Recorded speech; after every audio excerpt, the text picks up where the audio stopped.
I've got an itch I can't scratch, I'm missing a piece that completes a whole part of me, an open wound scar to see.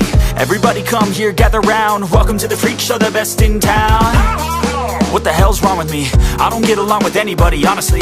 I've been living in my own head constantly, thoughts jumbled round, think I need a new lobotomy. Wait, all these thoughts are too negative, I don't wanna get lost in the sedative. Gotta show them what I got, I'm competitive. You know I'm about to go off, I won't let them win, I'll take a stab. I wanna chase a bag, I wanna weigh, I can change all the things I lack. I gotta face the facts, I got a taste in that. Got me obsessed with the rest, I got an itch to scratch. Going now, I'll give up everything. Daunting thought, if I could see my dreams, I'll make things right. 'Cause I'll do anything to make what I want a reality. Don't let go,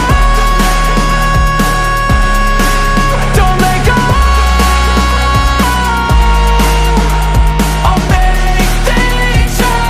'Cause I'll do anything to make what I want a reality. I just wanna find a way out, sick of the venom in my brain. Running from the past, wanna escape my pain. I just wanna be a better person, I deserve this. I just wanna break these chains. Always asking for greatness, true to myself, I never fake it. Seen too many once that I so they get famous. And when I say the truth, most really can't take it. In spite of everything I've been through, I'ma make it. Fake friends, but on my downfall is toxic. Day one, started the outlaws for profit. Now all I do is write verses, no talking. All I do is put the work in, no option. This was everything I ever wanted. Created a legacy off of me, just being honest. And the fake ones hate, but it's all to no avail. They wanna see me lose, but you know I never fail.